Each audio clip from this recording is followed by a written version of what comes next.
dapat naik ke gunung Tuhan, rinduku bertemu denganmu.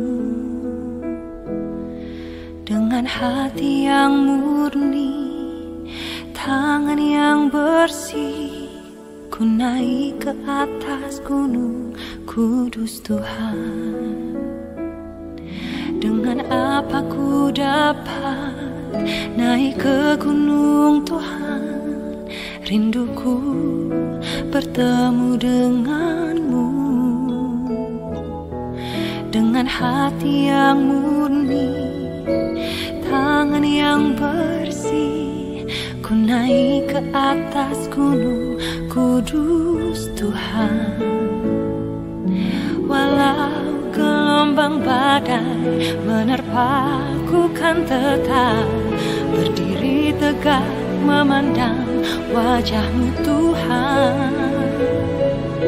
Takkan ku serahkan hidup kepada dunia ini, setia selesaikan pertandingan.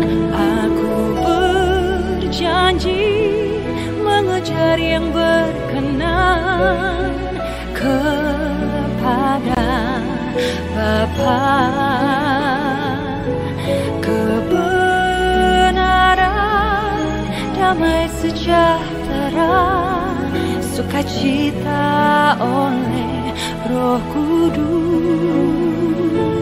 Aku berjanji hidup dalam kekudusan bersama Bapa.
Setia melayani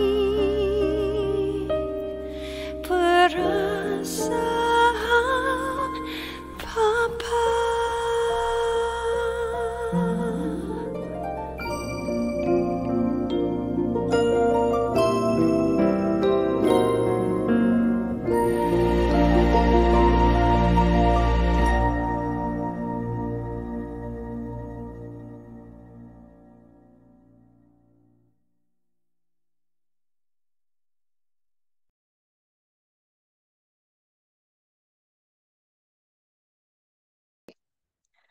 Bapa, di dalam nama Tuhan Yesus, kami mengucap syukur.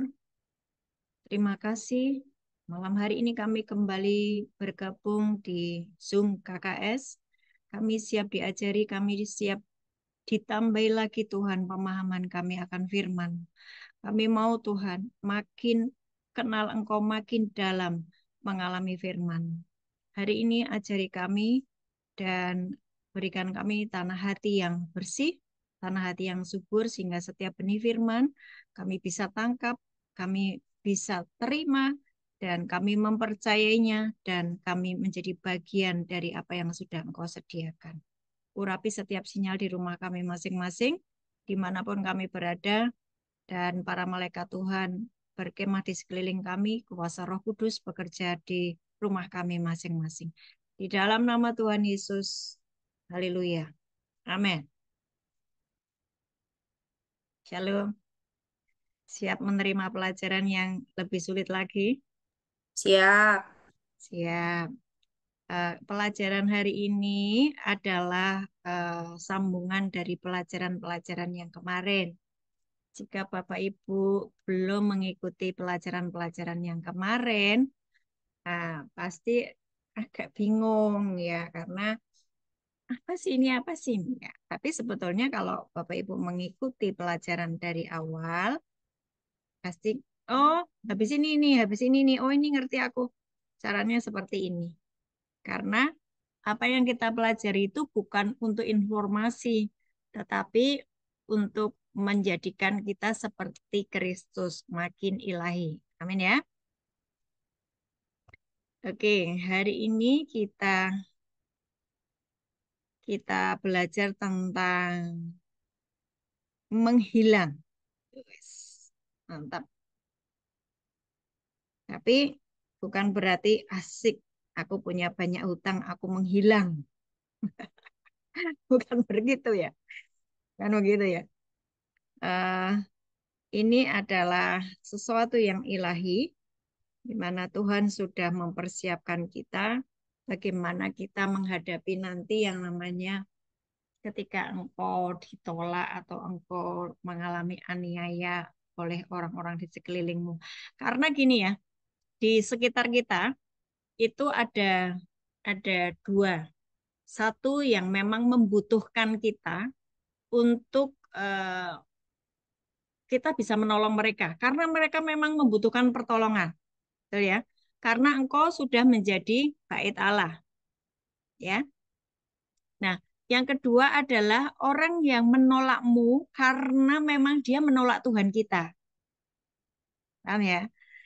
Orang yang menolak kita karena memang dia sebetulnya bukan menolak kita, menolak Tuhan kita, menolak Tuhan Yesus. Kan Tuhan sudah berfirman bahwa eh, kamu akan ditolak karena bukan kamu yang ditolak, tapi mereka menolak aku, gitu lah, ya. Nah, waktu engkau ditolak oleh orang yang memang menolak Tuhan Yesus, banyak loh, banyak dampaknya. Jadi KKS pun, saya pun sudah mengalaminya. Saya sudah mengalaminya. Jadi mereka bikin, gitu ya.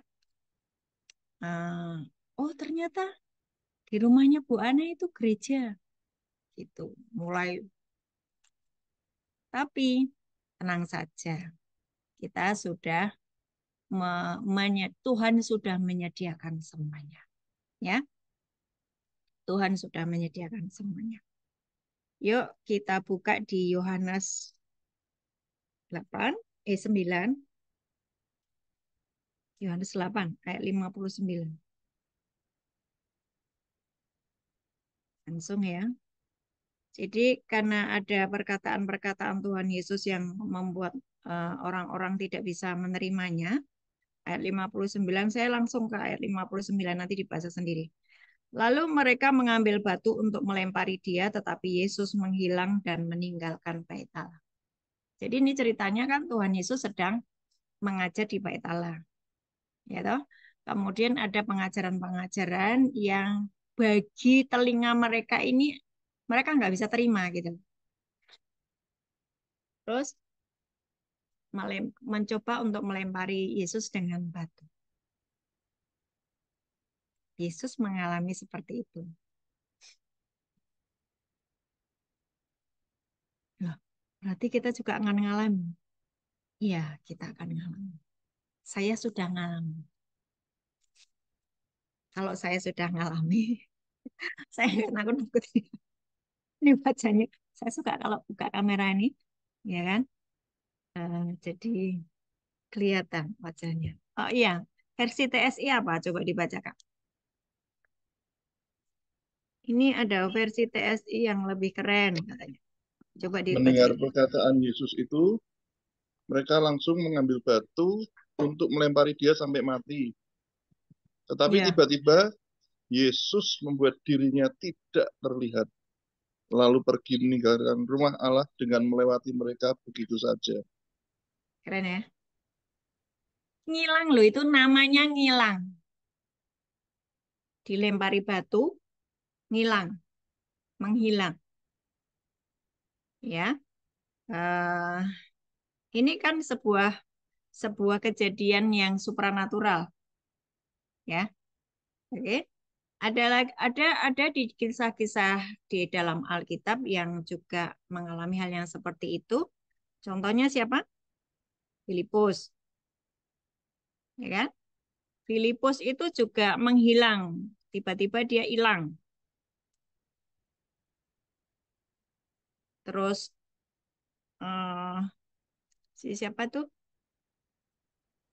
Elia. Elia waktu itu jalan bareng-bareng dengan Ahab, tiba-tiba dia mendahului mendahului Ahab. Jadi dibawa roh Tuhan untuk mengalami yang namanya perjalanan supranatural ya, menghilang atau dilarikan dengan cepat. Filipus kisah kisah para Rasul 8 ayat 39 kalau nggak salah ya. Kisah para Rasul 8, kalau ada yang sudah ketemu minta tolong dibacakan. Kisah para Rasul 8 ayat 39 coba dibaca.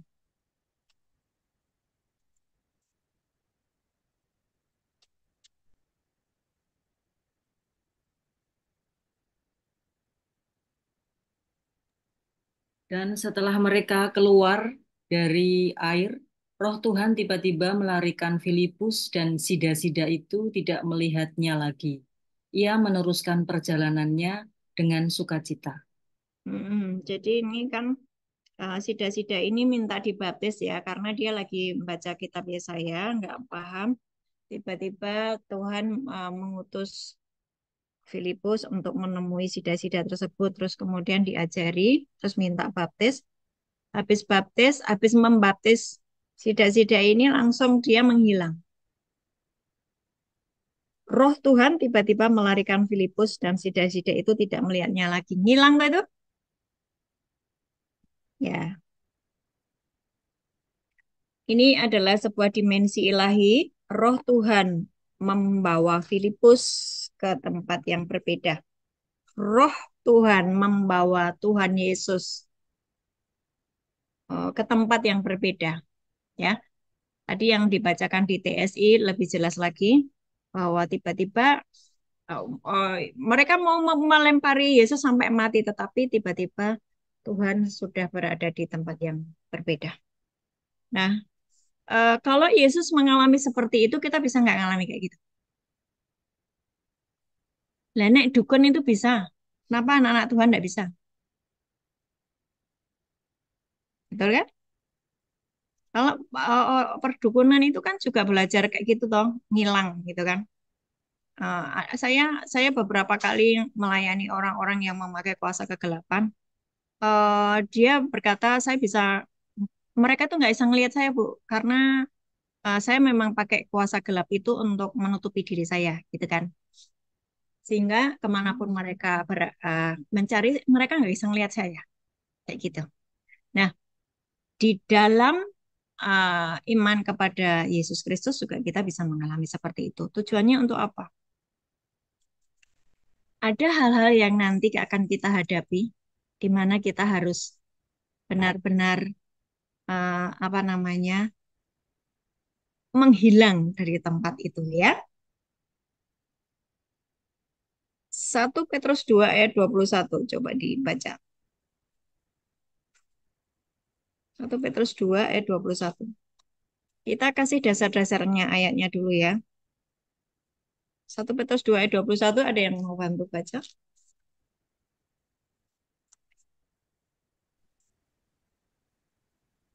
Sebab untuk itulah kamu dipanggil, karena Kristus pun telah menderita untuk kamu dan telah meninggalkan teladan bagimu, supaya kamu mengikuti jejaknya.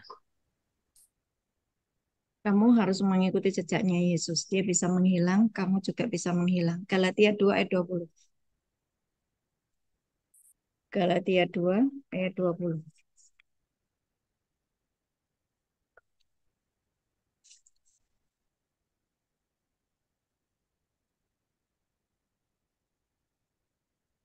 Namun aku hidup, Tetapi bukan lagi aku sendiri yang hidup,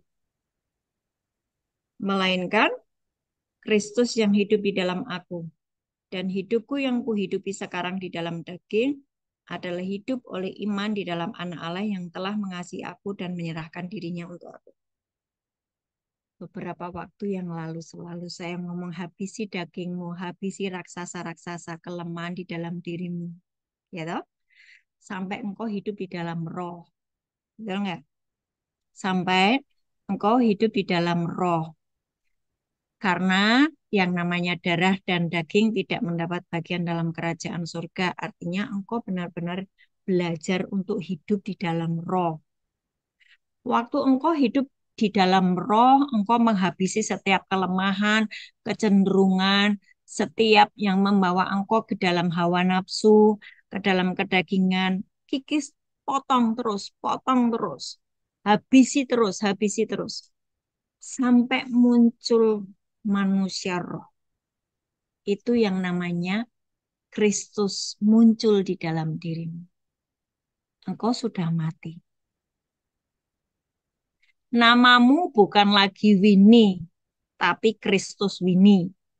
Namamu bukan lagi Andi, tapi Kristus Andi. Namamu bukan lagi Emma, tapi Kristus Emma. Karena apa? Emanya sudah mati. Karena apa? Andinya sudah mati, Winnie-nya sudah mati. Nah, ini proses. Kalau engkau masih muncul-muncul, masih emosi, masih baperan, ngomongin orang, belum muncul Kristus. Yang muncul Emma, yang muncul Winnie, yang muncul Andi. Bisa dipahami? Bisa dipahami ya? Kalau engkau masih suka tersinggungan, masih serakah, wah saya terus mengulang-ulang. Serakah itu sama dengan penyembahan berhala, ya kan? Coba dilihat di Kolose 3 ya. Ini saya ayatnya muncul tiba-tiba ya, jadi mohon maaf untuk tidak cepat-cepat karena saya munculnya tiba-tiba. Kolose 3, manusia baru, ayat 5. Mas Yu mungkin ya, sorry ini tadi nggak ada. Manusia baru, karena itu matikanlah di dalam dirimu segala sesuatu yang duniawi, yaitu percabulan, kenajisan, hawa nafsu, nafsu jahat, juga keserakahan yang sama dengan penyembahan berhala. Semua itu mendatangkan murka Allah atas orang-orang durhaka. Dahulu kamu juga melakukan hal itu ketika kamu hidup di dalamnya. Tapi sekarang buanglah semuanya ini. Nah ini loh, kalau engkau masih ada marah, engkau masih ada geram, engkau masih ada kejahatan, engkau masih ada fitnah, kata-kata kotor yang keluar dari mulutmu. Ini mulut ya, bicara mulut itu hati-hati sekali ya. Terus masih ada saling mendustai. Nah ini berarti belum muncul Kristusnya. Yang muncul adalah diri kita. Saya pahami? Itulah kenapa saya terus-menerus ngomong, matikan daging, matikan ini, matikan. Oh, iya tak? Tujuannya apa? Ada nanti di titik ketika engkau sudah selesai semuanya, engkau bisa menghilang, engkau menjadi ilahi. Aku enggak pengen menghilang. Engkau ketemu antikris.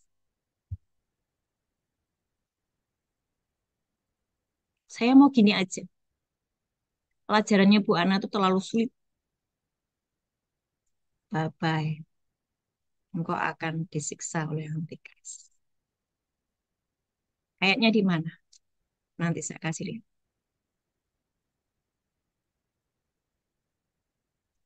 Ini yang ikut Zoom ini ya. Yang terus rajin mengikuti KKS. Engkau memiliki kerendahan hati untuk terus belajar. Ada sebuah uh, kehidupan yang Tuhan sudah sediakan atas kita semuanya. Yang engkau mau menerima setiap firman yang kau pelajari. Ya, sekali lagi Kolose 3 tadi tentang manusia baru. Engkau harus tanggalkan semuanya itu. Tujuannya apa? Yaitu tadi loh Galatia 2 ayat 20. Aku hidup, tapi bukan lagi aku yang hidup, tapi Kristus yang hidup di dalamku. Kristus yang muncul. Hidupku yang kuhidupi sekarang di dalam daging adalah hidup oleh iman. Apa iman? Firman Tuhan yang terus kita percayai. Firman Tuhan yang terus masuk di dalam pikiran kita. Aku mempercayainya dan aku mengalami. Imanmu makin naik, makin naik, makin naik. Adalah hidup oleh iman di dalam anak Allah yang telah mengasihi aku dan menyerahkan dirinya. Jadi, paham ya? Kenapa kita mesti hidup di dalam roh? Karena memang Kristus harus muncul di dalam. Efesus 1 ayat 3, terjemahan dari The Message. Ini bagus banget ya. Setiap berkat rohani di dalam surga telah dilimpahkan kepada kita sebagai anugerah kasih dari Bapa surgawi kita yang ajaib. Bapa Tuhan kita Yesus semuanya karena Dia melihat kita dibungkus di dalam Kristus. Efesus 1 ayat 3 ini terjemahan The Message-nya. Ya, kita ini ada kata-kata semuanya karena Dia melihat kita. Bapa melihat kita dibungkus di dalam Kristus. Kalau kita dibungkus di dalam Kristus, orang melihat kita itu sebagai apa? Kristus toh? Berarti kan kamu sudah aman banget loh. Kristus itu sudah mengalahkan iblis, dosa dan maut loh. Ya. Artinya engkau sudah tidak bisa lagi disentuh sakit penyakit, kanker, yang diabetes, pokoknya penyakit yang mematikan itu. Enggak bisa. Paling flu, masuk angin, pegel-pegel, sebentar juga sembuh. Gitu loh. Ya, enggak ada penyakit-penyakit yang mendatangkan maut atas hidupmu. Enggak ada. Karena engkau sudah dibungkus di dalam Kristus. Coba direnungkan. Betapa dahsyatnya kehidupan yang Tuhan tawarkan dalam kita, kepada kita itu. Tapi kalau engkau masih terus ngomel-ngomel, marah-marah, ya udah nikmati saja di situ. Kamu tetap di bawah. Kamu nggak naik. Dengan apa ku dapat naik ke gunung Tuhan? Rinduku bertemu denganmu. Engkau cuma nyanyi tok, tapi engkau nggak naik. Dengan apa kau naik? Dengan tangan yang bersih, dengan hati yang murni. Tapi hatimu marah terus, hatimu jengkel terus, iri terus. Ya udah, dadah. Masih tetap di bawah. Antikris nanti kemana? Tuhan Yesus tolong.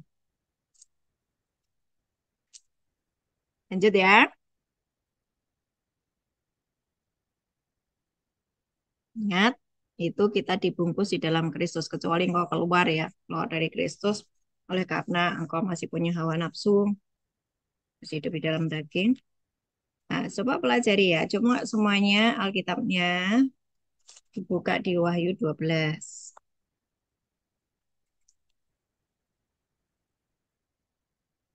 Wahyu 12. Itu tentang perempuan dan naga. Ya, nanti dibaca sendiri. Karena saya cuma sebentar aja membahas yang ayat 17.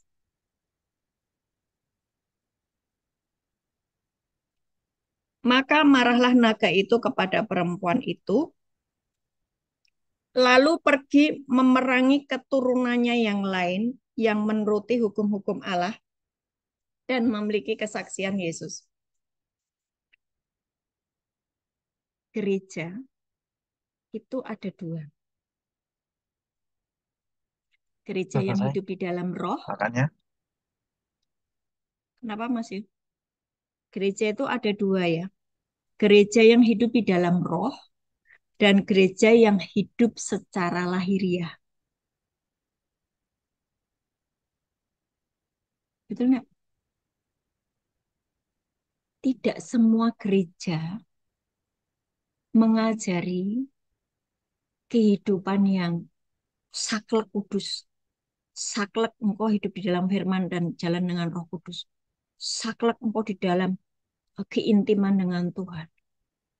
Ada begitu banyak gereja yang hidup di dalam roh agamamu. Sibuk terus ada kegiatan ini, ada doa ini, doa itu, doa ini, doa itu. Tapi dosa jalan terus. Ya, gereja ada dua. Gereja yang hidup di dalam roh dan terus hidup di dalam firman. Yang kedua adalah gereja yang hidup secara lahiriah. Mereka dikuasai oleh roh agama. Sibuk untuk ibadah-ibadah, tetapi manusia rohnya tidak dibangun. Dosanya jalan terus, ya, dagingnya jalan terus, hawa nafsunya jalan terus. Habis pelayanan katakanlah sampai di luar ngerokok. Habis habis main musik di pelayanan gitulah, sampai di luar enggak salah saya ngomong. Paham ya? Nah, Wahyu 12 kalau nanti Bapak Ibu membaca, ya, mau diterangin, mau dijelasin nggak? Atau kita mau selesai 7:30? Mau, Bu. Mau. Oke. Saya itu kalau mau nerangin mau, tapi banyak yang lama banget sih. Gitu. Maka tampaklah suatu tanda besar di langit, seorang perempuan yang berselubungkan matahari dengan bulan di bawah kakinya dan sebuah mahkota dari 12 bintang atas kepalanya. Ia sedang mengandung di dalam keluhan dan penderitaannya hendak melahirkan, ia berteriak kesakitan. Maka tampaklah suatu tanda yang di langit, dan lihatlah seekor naga merah padam yang besar, berkepala 7 dan bertanduk 10, dan di atas kepalanya ada 7 mahkota. Dan ekornya menyeret sepertiga dari bintang-bintang di langit dan melemparkan ke atas bumi.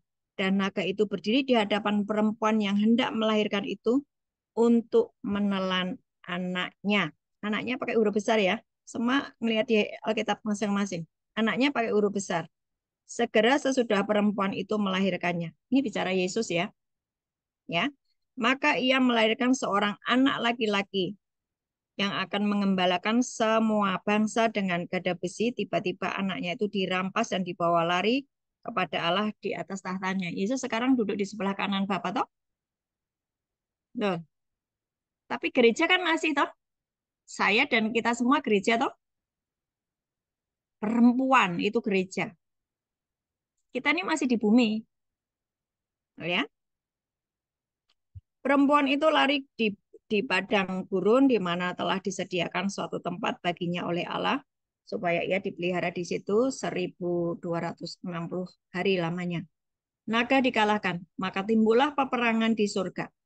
Mikael dan malaikat-malaikatnya berperang melawan naga itu dan naga itu dibantu oleh malaikat-malaikatnya.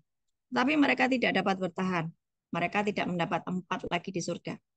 Dan naga besar itu si ular tua yang disebut iblis atau satan yang menyesatkan seluruh dunia.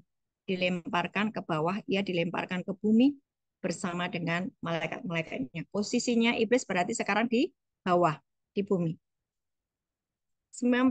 Dan aku mendengar suara yang nyaring di surga berkata, sekarang telah tiba keselamatan dan kuasa dan pemerintahan Allah kita dan kekuasaan Dia yang diurapinya, karena telah dilemparkan ke bawah pendakwa saudara-saudara kita yang mendakwa mereka siang dan malam di hadapan Allah kita, dan mereka mengalahkan dia.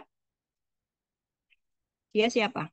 Iblis, kuasa kegelapan, oleh darah anak domba dan oleh perkataan kesaksian mereka, karena mereka tidak mengasihi nyawa mereka sampai ke dalam maut. Karena itu bersukacitalah hai surga dan hai kamu sekalian yang diam di dalamnya. Celakalah kamu hai bumi dan laut, karena iblis telah turun kepadamu. Waktu kita percaya Yesus, waktu kamu sudah selesai dengan dirimu sendiri, waktu kita sudah memenggal habis kulihat kelemahan-kelemahan kita, waktu hidupku ini sekarang yang kuhidupi adalah Kristus yang hidup di dalam aku. Aku sudah nyatu dengan Kristus, tak?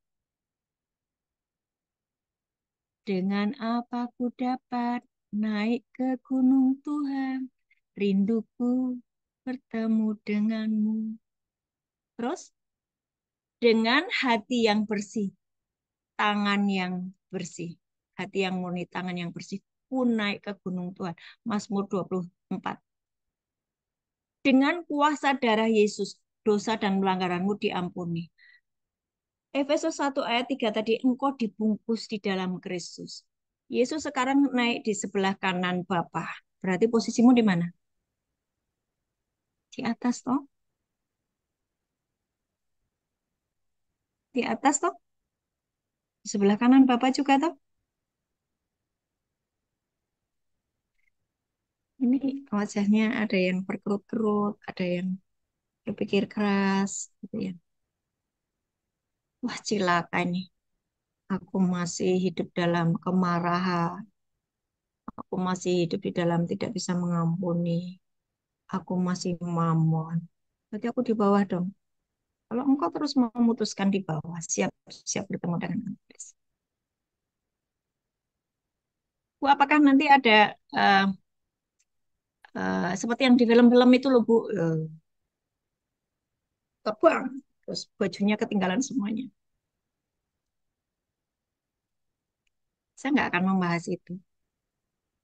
Saya mengajari kita semua naik, bukan Yesus yang turun. Naik. Sebab ada banyak eh, orang-orang zaman dulu yang sudah memberikan teori-teori tentang rapture. Kenyataannya tidak ada rapture. Ya kan? Mari belajar lebih wise, bijaksana. Bentar. Ada ayat yang muncul lagi. Matius 24 ayat 37 sampai 39. Lompat-lompat ya. Ini ayatnya tiba-tiba muncul. Matius 24. Nanti masih kembali ke Wahyu 12 ya. Matius 24 ayat 37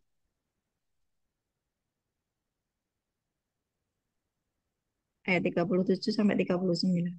Sebab sebagaimana halnya pada zaman Nuh, demikian pula halnya kelak pada kedatangan anak manusia. Jadi kejadiannya sama dengan zamannya Nuh. Kedatangan Tuhan nanti sama pada saat kejadian Nuh, ya.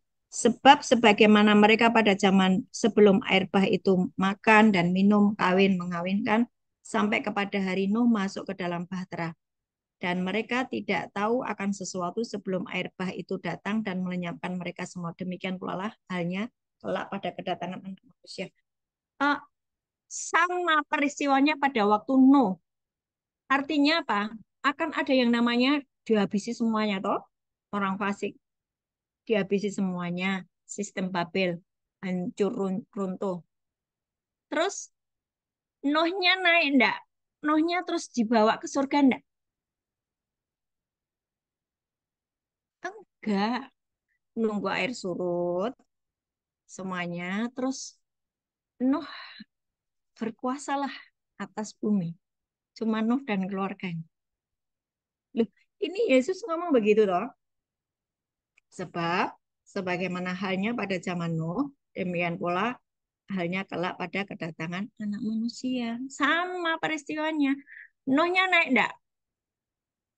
Nuh tetap di bumi, tapi dia punya hubungan yang karib dengan Bapa di surga. Sehingga dia dibedakan dan diistimewakan. Betul ya? Daripada mikirin rapture-rapture. Mendingan mikirin yang pelajaran yang begini-begini. Engkau nggak akan kecewa dengan pelajaran-pelajaran. Mana katanya Yesus mau datang. Mana kok nggak datang-datang. Persiapkan dirimu seperti yang Tuhan mau. Saya ulang, persiapkan dirimu seperti yang Tuhan mau. Oke, kembali ke Wahyu 12. Tadi sampai ayat berapa ya? Oh ya, ayat 12 ya. Karena itu bersukacitalah hai surga. Berarti yang sudah naik bersukacita doang. Dan hai kamu sekalian yang diam di dalamnya, celakalah kamu, hai bumi dan laut, karena iblis telah turun kepadamu dalam geramnya yang dahsyat, karena ia tahu bahwa waktunya sudah singkat. Naga memburu perempuan itu. Jadi naga memburu gereja ya. Dan ketika naga itu sadar bahwa ia telah dilemparkan ke atas bumi, ia memburu perempuan yang melahirkan anak laki-laki itu. Kepada perempuan itu diberikan kedua sayap dari burung nasar yang besar. Sebetulnya Tuhan sudah melindungi gerejanya ya. Dia bisa kita pernah belajar tentang empat wajah ya. Udah kan? Yang Raja Wali, terus rupa seperti wajah manusia, terus lembu, terus apa lagi? Singa, empat wajah itu. Kepada perempuan itu diberikan kedua sayap dari burung nasar yang besar supaya ia terbang ke tempat-tempat di padang gurun di mana ia dipelihara jauh dari tempat ular itu selama 1 masa dan 2 masa dan setengah masa. Lalu ular itu menyemburkan dari mulutnya air sebesar sungai ke arah perempuan itu supaya dia dihanyutkan sungai itu. Tetapi bumi datang menolong perempuan itu. Ia membuka mulutnya dan menelan sungai yang disemburkan naga itu dari mulutnya. Nah, ayat 17. Maka marahlah naga itu kepada perempuan itu. Lalu pergi memerangi keturunannya yang lain. Yang menurut hukum-hukum Allah dan memiliki kesaksian Yesus. Tadi saya bilang, gereja ada 2. Gereja yang sudah benar-benar hidup di dalam roh dan berjalan dengan kebenaran firman Tuhan. Kita yang sudah diajari naik dan kita sudah mau naik. Kita sudah melepaskan semua kedagingan hawa nafsu. Hidup di dalam roh dan diterangi oleh kebenaran firman Tuhan. Tapi ada begitu banyak anak Tuhan yang masih hidup secara lahiriah. Secara duniawi. Hanya KTP-nya saja. Kristen Katolik. Betul ya? Inilah nanti yang akan mengalami aniaya.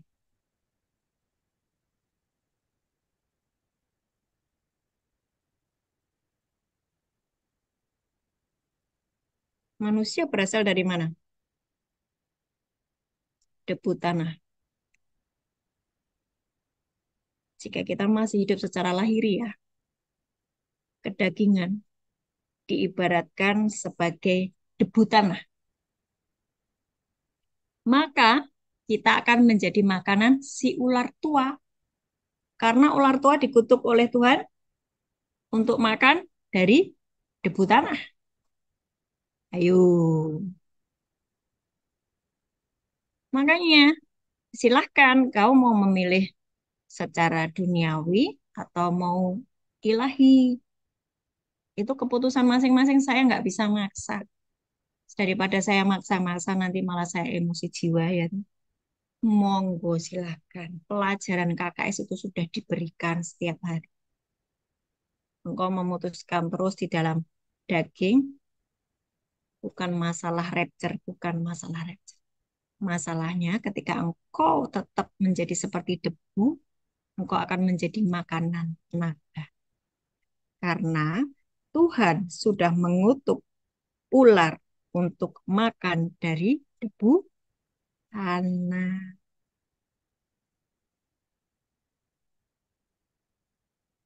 Nah, pelayanan 2 saksi, yaitu hamba-hamba Tuhan yang tidak lagi hidup duniawi, tapi di dalam kuasa firman dan Roh Kudus, mereka itu 2 saksi, itu hidup di dalam firman dan Roh Kudus, firman dan Roh Kudus, firman dan Roh Kudus. Adalah hamba-hamba Tuhan yang harus kita ikutin. Ya. Udah nggak usah apa ya, sibuk. Oh, pengajaran ini, pengajaran ini. Lihat saja buahnya. Kalau mereka memang hidup di dalam roh dan kebenaran, dan hidupnya benar-benar membawa realita Tuhan dan menghasilkan buah roh, dan mereka memang hidup dalam ketaatan, lihat buahnya. Jadikan mereka orang-orang yang bisa kita panuti, ya, kita bisa teladani kehidupannya. Karena apa? Mereka mempersiapkan kita menjadi mempelai Kristus, menjadi prajuritnya, menjadi tubuh Kristus. Ya,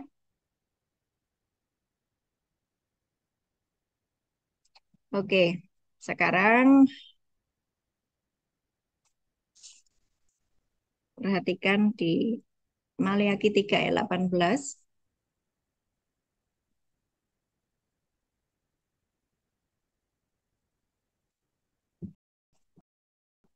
Maleakhi 3 ayat 18. Gini ya, supaya kalian nggak bingung, supaya Bapak Ibu nggak bingung. Waktu eh, pengantin menaruh cincinnya kepada mempelai mempelai laki-laki, ditaruh cincin kepada eh, mempelai perempuan juga naruh cincinnya kepada eh, mempelai laki-laki. Dua jadi satu.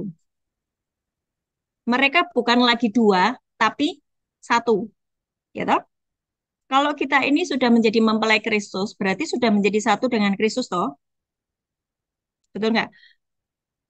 2 Korintus 11 ayat 2 itu berkata, kamu sudah aku tunangkan kepada laki-laki, yaitu Kristus. Kita ini semuanya mempelai Kristus. Berarti udah tunangan, udah jadi satu. Itu pegang dulu. Kecuali engkau melepaskan imanmu di dalam Yesus. Maleakhi 3 ayat 18. Maka kamu akan melihat kembali perbedaan antara orang benar dan orang fasik, antara orang yang beribadah kepada Allah dan yang tidak beribadah kepadanya. Maleakhi 4 ayat 1 sampai 3.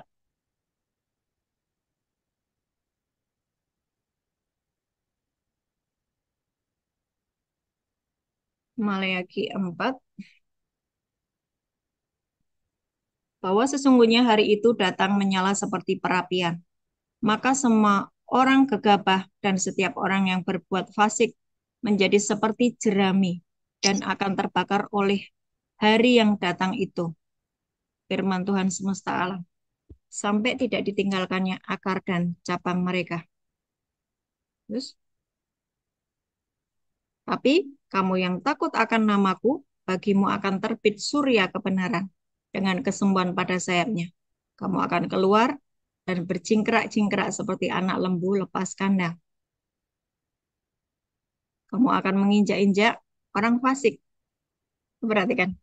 Sebab mereka akan menjadi abu di bawah telapak kakimu pada hari yang kusiapkan itu, firman Tuhan semesta alam. Kok bisa orang fasik kamu injak-injak terus menjadi abu? Iya, iya. Kok bisa? Ayo pelajaran yang minggu lalu katanya pinggangmu sudah menyerupai api. Pinggang ke bawah seperti api karena engkau sudah selesai dengan urusan di pinggangmu, dengan urusan perutmu, dengan urusan hawa nafsumu. Pinggangmu isinya apa? Wah, itu loh yang kemarin saya ulang-ulang terus loh. Ikat pinggang kebenaran. Jangan kau lepaskan ikat pinggangmu, ya kan? Jangan kau lepaskan kebenaran dari hidupmu.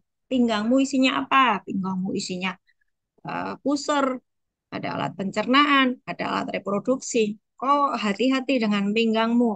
Engkau seks bebas, engkau berzina, engkau melakukan amoral, atau engkau engkau dikuasai oleh hawa nafsu, makan semaumu sendiri, ya kan? Nggak ada penguasaan diri. KKS, saya diberkati dengan sebuah statement begini. Makannya sedikit, ya, bicara sedikit, kerjanya banyak, memberkati atau memberikan makan kepada banyak orang. Halo, Reto? Makanmu sedikit, bicaramu sedikit, tapi kerja terus, kerja terus, kerja terus untuk Tuhan. Terus kasih makan mereka. Keren.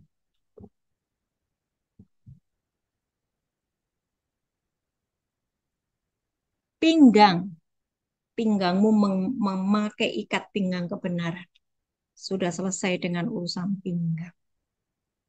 Pinggangmu menyerupai api dari pinggang ke bawah. Yeskiel 3, Yeskiel 8 ayat 1, ayat 2 dan 3 ya. Yeskiel 8 ayat 2 dan 3. Waktu pinggangmu seperti api kan kau akan menginjak-injak orang fasik. Orang fasik itu jadi api. Jadi apa yang kita pelajari ya, saya itu nggak punya planning loh. Nanti habis ini ngajari apa? Saya itu manut sama Tuhan. Tuhan habis ini ngajari apa? Ini, habis ini ngajari apa? Itu tiba-tiba aja muncul. Dan setelah kita pelajari sungguh-sungguh, oh iya ya, kok ini kok berturutan itu seperti puzzle. Dap, dap. Jelas ya, Maleakhi 3 ayat 18, Tuhan membuat pembedaan antara orang fasik dan orang yang sungguh-sungguh beribadah kepada Tuhan dan yang tidak. Terus yang Maleakhi 4 ayat 1 sampai 3 tadi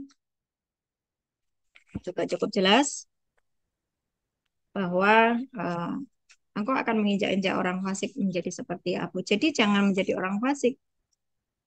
Salah satu ciri orang fasik itu, wah, banyak sekali nanti dibaca di kitab Amsal ya.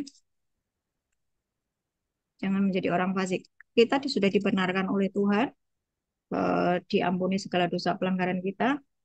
Nah, mari baik-baik dengan Tuhan. Sudah itu aja pelajarannya hari ini. Sedikit, tapi itu keren. Waktu engkau sudah selesai dengan dirimu sendiri, Kristus yang muncul di dalam kamu. Kristus yang muncul di dalam diri saya. Kristus yang muncul. Karena kita sudah dibungkus di dalam Kristus. Efesus 1 ayat 1 sampai Efesus 1 ayat 3 sampai 14 itu masukkan dalam terus. Kita menjadi tubuh Kristus. Dia kepalanya. Kita sudah naik. Iblis dibuang ke bawah.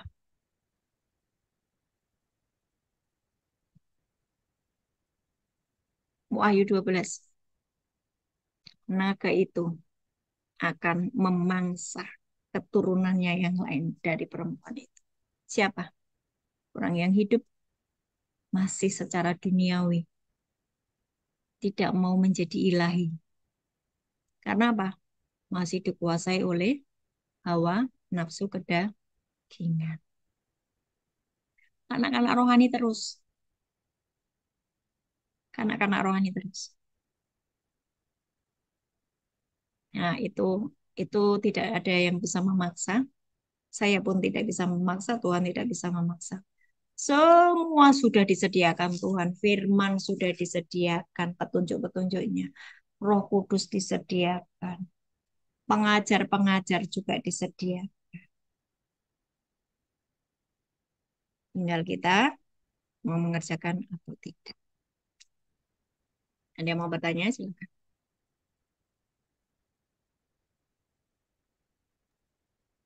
Bu, yang tadi versi TSI itu versi apa sih, Bu? Kok saya sepertinya baru mendengar.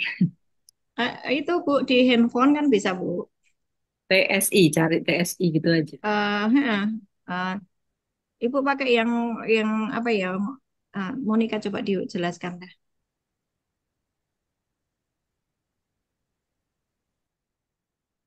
Coba dijelaskan ya. Aku juga TSI itu, Ibu pakainya Samsung atau iPhone? Nanti saya WA deh. Saya kasih itunya ya Bu ya, buat dia. Ya, makasih. tuh Ya. yang belum paham nanti pada WA Monica ya. Thank you Monica. Jos.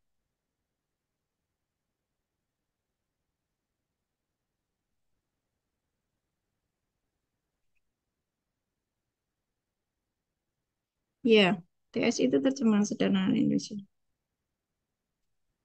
TSI itu kan ada macam-macam. Iya. Ini handphone saya malah kayak gini.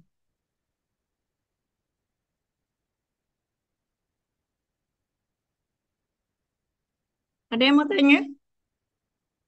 Cukup jelas? Orang fasik itu ada di banyak di. Coba buka aja di buka Google ya. Eh, orang fasik, kitab Amsal, nanti keluar semua.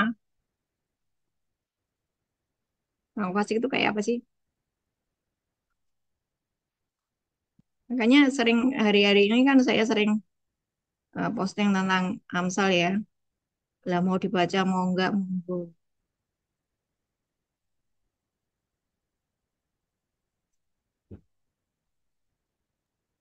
Ada Orang yang mau fas tanya? orang fasik sama orang Faris itu sama nggak, Bu? Orang fasik sama orang Farisi. Ya. Orang Farisi, orang Saduki itu adalah orang-orang yang mereka belajar kitab Taurat gitu ya. Tetapi mereka menjadi sangat agamawi.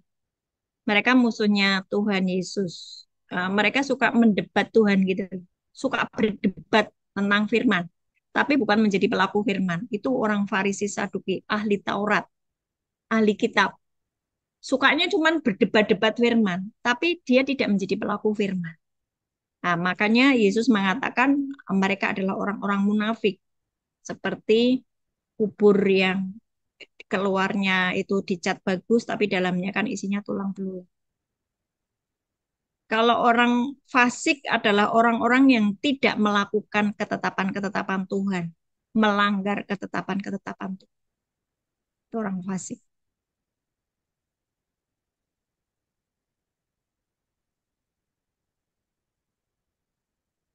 Mari menjadi orang benar, karena kita sudah dibenarkan Tuhan. Pertahankan itu, jangan naik turun. Kalau naik turun nanti terbiasa loh. Ah, kan Tuhan maha baik. Kok berkata begitu? Tapi itu sangat berbahaya.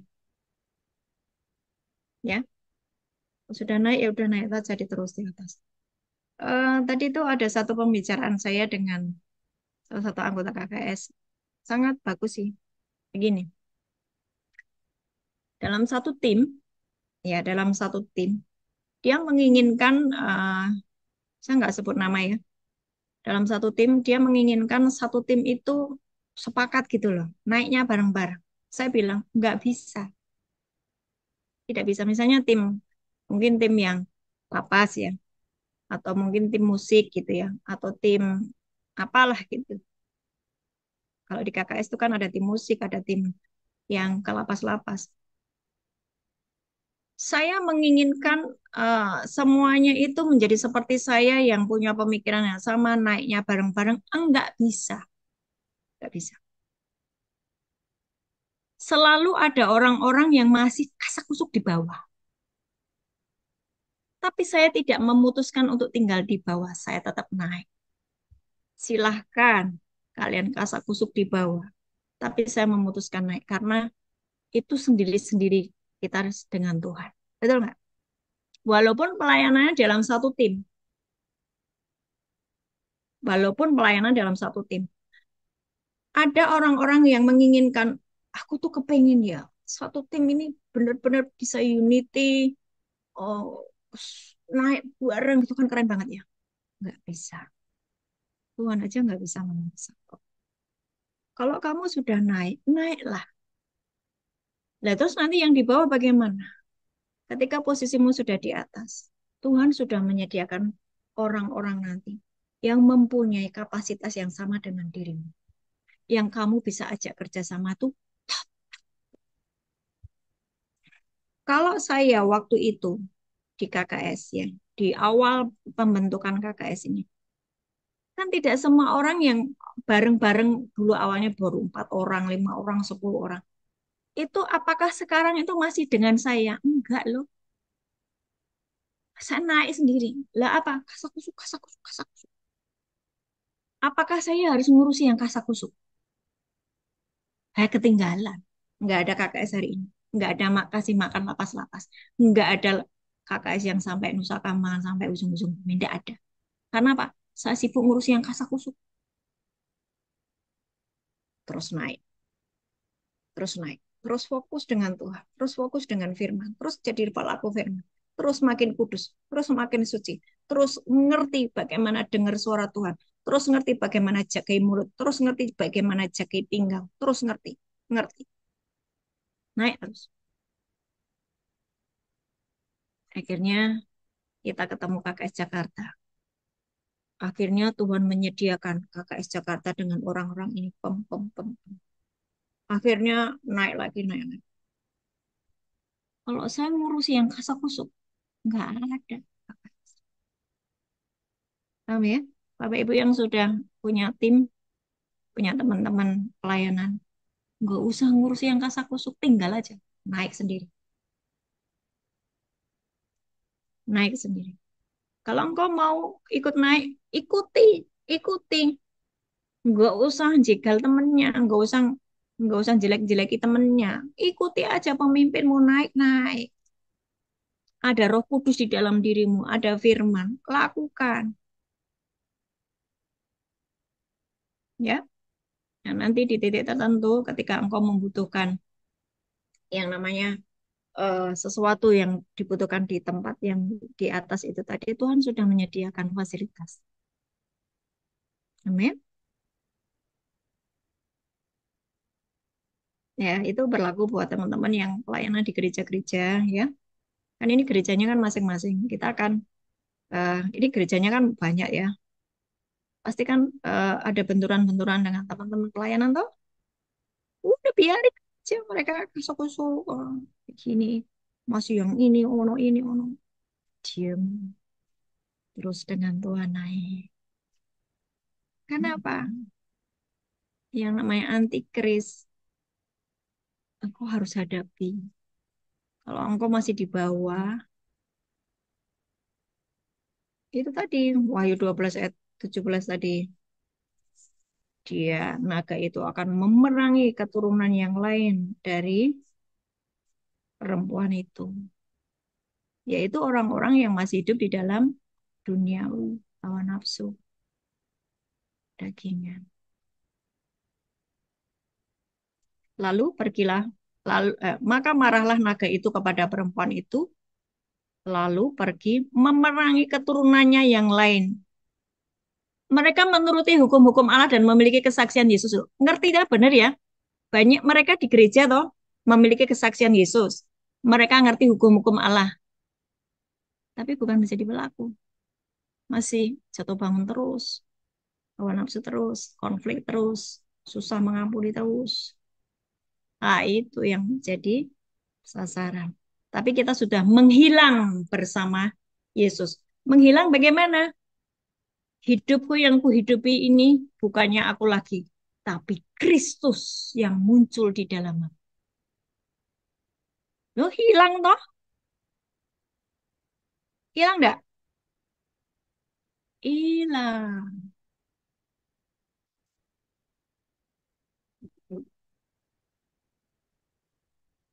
KKS di Semarang lagi mengalami aniaya. Maksudnya bagaimana? Ada orang yang, wah itu rumah itu ternyata gereja.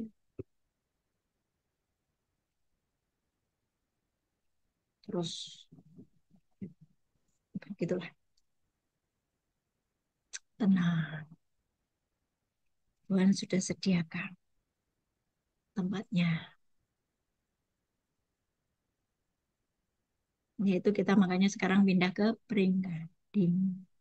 Karena KKS itu kalau kumpul, wah itu sak tengger bisa penuh, jalannya susah parkir, ya toh. Heboh, menimbulkan kasus. Tapi padahal yang kasakusuk itu orang yang percaya Yesus tetangga. Percaya Yesus.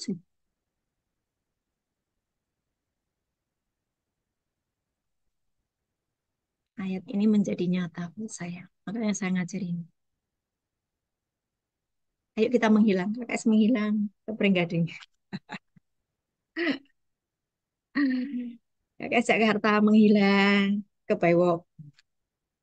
Nanti dikerutuki lagi pakai batu, menghilang lagi. Entah ke mana. Ya kan? Santai wae. Jalan sama Tuhan tuh. Asik. Ya, Bapak Ibu juga nanti akan mengalami hal yang sama di tempat kalian masing-masing. Karena saya sudah mengalami, biasanya nanti sebentar lagi anak-anaknya ngalami. Mari bersiaplah menghilang. Kalau engkau masih hidup di dalam hawa nafsu duniawi, iya, aduh, kasihan deh. Gitu ya.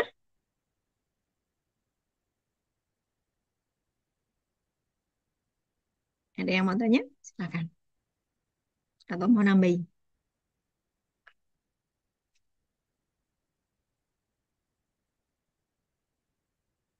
Enggak ada? Kalian tuh tenang-tenang sekali. Ada, Bu. Silakan. Ini. Bu, tolong kasih aku pencerahan di Yohanes 4 ayat 38 maksudnya apa ya, Bu?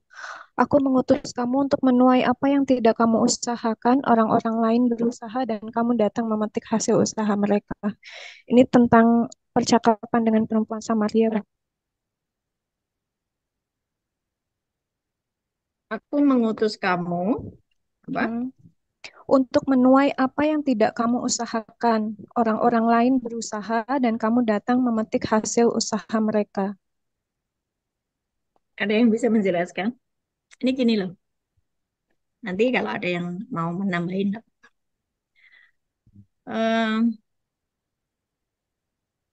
contohnya ya, langsung ya.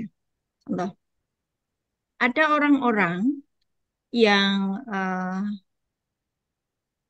dia tuh sudah dia menjadi orang yang hebat gitu ya, orang yang hebat. Terus dia diberkati dengan luar biasa, ya. Tapi bukan saya yang didik gitu loh. Oh, ya. Bukan saya yang didik. Terus tiba-tiba ketemu dengan saya. Terus dia memberkati saya luar biasa, ya kan? Berarti kan saya nggak apa sih tadi? Nggak nanem, nggak ngurus itu toh. Tapi saya menuai dari apa yang sudah dikerjakan oleh orang lain terhadap orang itu gitu loh.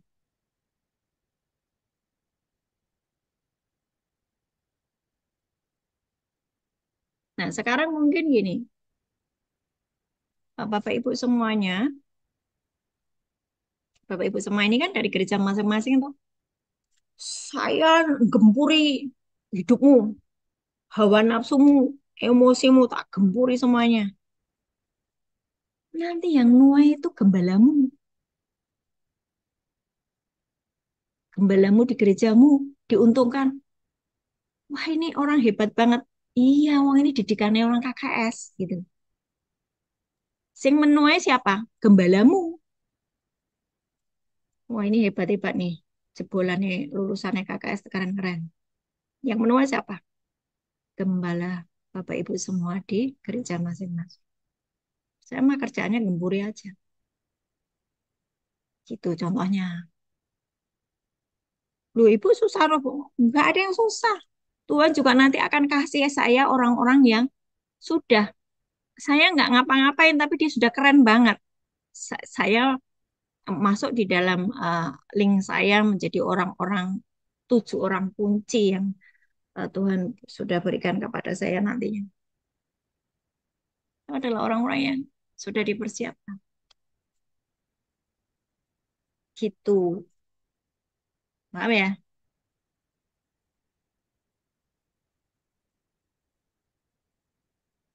Ada lagi?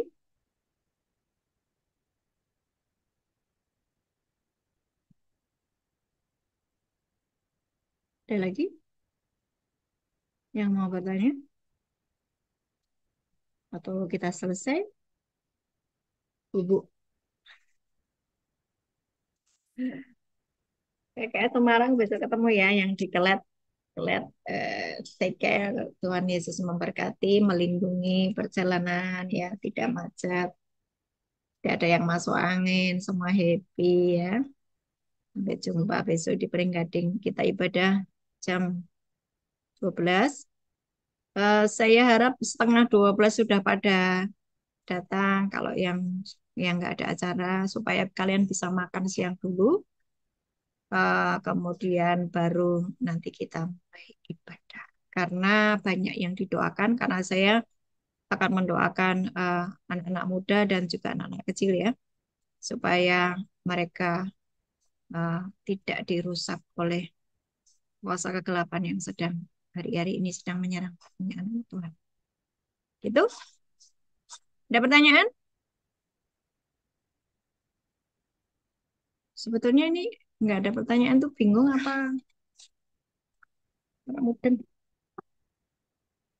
Wes bola. Sudah nggak ada yang bertanya? Nggak ada yang nambahin? Ada yang nambahin? Astaga, sunyi-sunyi. Soalnya hari ini pelajarannya sedikit tapi dalam. Lah kan ciri KKS kan gitu. Sedikit saja. Tapi dalam. Halo Bu Ana. Ada Ben. Ada apa Ben? Aku mau nanya. Wah, hebat. Pertanyaanku adalah, itu kan Tuhan lihat itu bikinin manusia pertamanya Adam dan Hawa kan. Mereka punya anak Kain sama Habel. Itu si Kain dapetin istrinya dari mana? Itu kan si Adam dan Hawa cuma satu-satunya manusia paling pertama. Nggak usah ngurusi istri orang. Jawabannya gitu. Apa? Nggak usah ngurusin istri. Ngurusi happy family-mu aja. Mami, papi bahagia, Ben bahagia, ya. Nggak usah ngurusi istri orang. Tapi please jawab. Nice. Makasih. Nggak usah dijawab. Makasih Bu Ana. Baik-baik ya, Ben. Baik, oke. Es batu ada nggak? Oke, nah, sampai anak-anak yang bertanya karena nggak ada ibu-ibu dan bapak-bapak nggak ada yang tanya. Oh, ada William. William mau jawab kali ya. Istrinya Kain itu siapa? Nah, sebetulnya kan itu Tuhan sudah menciptakan orang-orang juga ya sebelum kalau dibaca di Kejadian 1-2 itu kan memang ada sudah diciptakan selain Adam dan Hawa. Saya nggak mendalami itu karena saya dididik untuk tahu ngurusin istrinya orang. William, kamu mau jawab William? Ini pertanyaan anak usil. Dengerin Om William mau jawab itu, Ben. Enggak lah, Bu. Hah? Enggak lah. Panjang nanti. Panjang itu, iya. Ada memang Tuhan ciptakan, tapi nanti terjadi perdebatan karena di dalam kitab kita ini nggak ditulis secara lengkap. Ada yang namanya buku-buku yang lain yang memang nggak masuk di situ. Iya. Sekarang kalau bahas yang nggak di dalam Alkitab agak sensitif soalnya, Bu. Betul, nanti dibilang sesat, bidat lah ini ya. Iya toh? Betul nggak? Nah, kita yang dewasa itu jawabannya gitu aja. Nggak usah ngurusi istrinya orang, ngurusi istrinya dewe-dewe.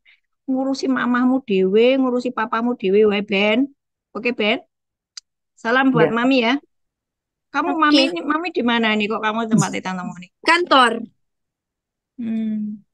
Oke lah. Kita ketemu Sabtu depan ya, Ben.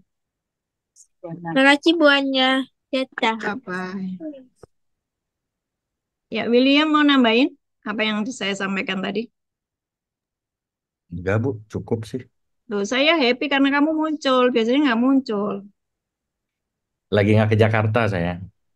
Lagi nggak ke Jakarta. Kamu ada tugas nanti di Salemba loh ya. Iya. Tanggal berapa itu? 18 kalau nggak salah. Saya lagi di Tangerang soalnya. Heeh.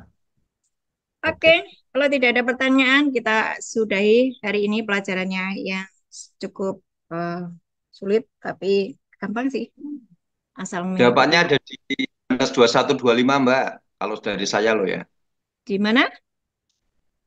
Yohanes 21:25, ayat Apa 25. itu? Apa bunyinya? Ben, dengerin. Om Yohanes mau ngomong tuh. Masih banyak hal-hal lain lagi yang diperbuat oleh Tuhan Yesus, tetapi jikalau semuanya itu harus ditulis satu persatu, maka agaknya dunia ini nggak dapat memuat deh semua kitab yang harus ditulis itu. Wes sih, komplit Ada. tuh, Mbak. Lah iya, ya kan? Ada banyak yang tidak ditulis di dalam kitab, ya. Kalau semuanya ditulis nggak muat, kamu wong wong segini aja nggak pernah mbok baca, ya toh? Ya, betul nak, ayo Ben, lagi betul nak? Bu, ya toh? Iya nggak baca. Hah? Iya nggak baca. Lah ya kok nyari-nyari yang enggak aja. Udah pelajari apa yang disampaikan Bu Ana tadi, pelajari. Nanti Tante Monik akan ngajari kamu supaya kamu bisa menghilang. Zet. Iya. Bilang ini Bu Ana. Ya Bu Ana. Oke, bye-bye. Oke, sudah tidak ada pertanyaan lagi. Mari kita berdoa. Apakah ada yang mau didoakan khusus yang sakit?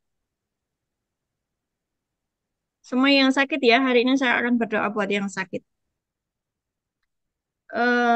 Mari yang sakit, imajinasikan bahwa engkau masuk di dalam Kristus. Imajinasikan bahwa Yesus itu sudah mengalahkan iblis, dosa, dan maut. Nah, sakit penyakit itu juga sudah dikalahkan oleh bilur-bilurnya engkau sembuh. Imajinasikan bahwa darah Yesus itu mengalir di dalam tubuhmu. Imajinasikan bahwa tangan Tuhan itu sedang menyentuh tempat di mana tubuhmu sakit. Taruh tanganmu di tempat yang sakit. Sekarang, taruh tanganmu di tempat yang sakit. Ya, Tuhan ada di sini, Tuhan ada di KKS. Taruh tanganmu di tempat yang sakit. Imajinasikan, kau percayai. Ya, enggak usah nunggu Bu Ana didoakan. Engkau sendiri doa. Engkau sendiri doa. Tuhan itu sangat mengasihi KKS. Tuhan ada di KKS. Tuhan ada di rumah-rumah kalian masing-masing. Minta sama Tuhan, ampuni dosaku Tuhan. Kalau aku itu, kakiku tuh melangkah di tempat-tempat yang salah. Sementara Tuhan, engkau kakimu sudah dipaku supaya kami jalan di tempat-tempat yang benar. Tapi kami melakukan kesalahan Tuhan, melangkah di tempat yang salah. Tuhan ampuni Tuhan, ampuni. Dan hari ini sembuhkan seluruh tubuh kami yang sakit. Engkau yang sakit mah, engkau sakit mah nggak sembuh-sembuh. Sampai dokter berkali-kali mengobatimu dan itu tidak sembuh. Engkau harus akui, engkau harus potong itu. Satu hal yang Tuhan sudah suruh engkau selesaikan, tapi engkau nggak mau selesaiin. Engkau bertahan di situ, engkau merasa benar di situ. Sehingga aliran kesembuhan itu tidak bisa ngalir. Hari ini lepaskan itu. Semua yang Tuhan berkata, lepaskan. Ayo lepas, potong. Supaya apa? Aliran kesembuhan itu mengalir di dalam tubuhmu. Sangat mudah Tuhan untuk menyembuhkan engkau. Menjadi sulit karena kekerasan hatimu. Bukan Tuhan menghukum. Tuhan tidak menghukum. Tuhan memberikan kesembuhan kepada siapapun yang mau. Yang menghukum adalah dirimu sendiri ketika engkau masih hidup di dalam dosa dan maut mengikutimu. Selesaikan dan Tuhan akan sembuhkan. Tuhan sembuhkan. Ampuni Tuhan Yesus. Kami mengakui dosa pelanggaran kami.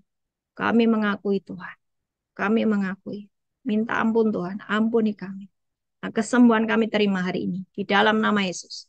Aku berkata, engkau semua yang sakit, jadilah sembuh di dalam nama Yesus. Sembuh. Sembuh. Keluargamu yang berantakan, dipulihkan hari ini. Ekonomimu yang berantakan, dipulihkan hari ini. Di dalam nama Yesus. Engkau ketakutan dengan masa depan. Hari ini aku menghardik spirit intimidasi ini. Demi nama Yesus. Engkau masuk di dalam Kristus. Semuanya sudah disediakan. Semua sudah disediakan. Terima kasih Bapa di surga. Hari ini, karena Engkau melihat bahwa keluargamu dihancurkan karena orang tuamu tidak memakai ikat pinggang kebenaran. Nenek moyangmu hidup sembrono. Mereka berjinah secara jasmani dan rohani, sehingga melahirkan kutuk bagi generasinya. Engkau seperti Yakub yang memakai kain di pinggangnya dan terus memintakan ampun dan berkata, darahmu Tuhan menyucikan generasiku.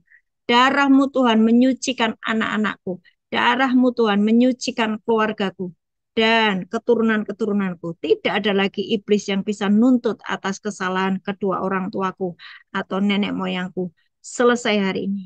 Sebab kami masuk di dalam Kristus. Tidak ada generasi yang dirusak di dalam nama Yesus. Sebab engkau masuk di dalam Kristus.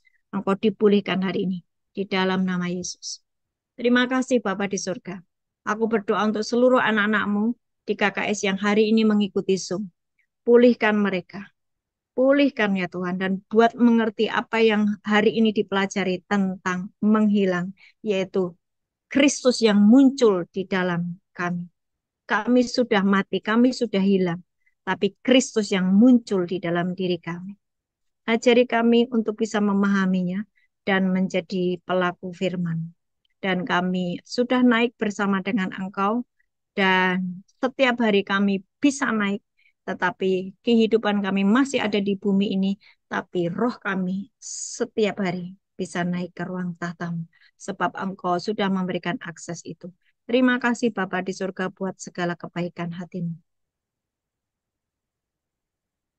Terima berkat. Tuhan Yesus Kristus memberkatimu dan melindungimu.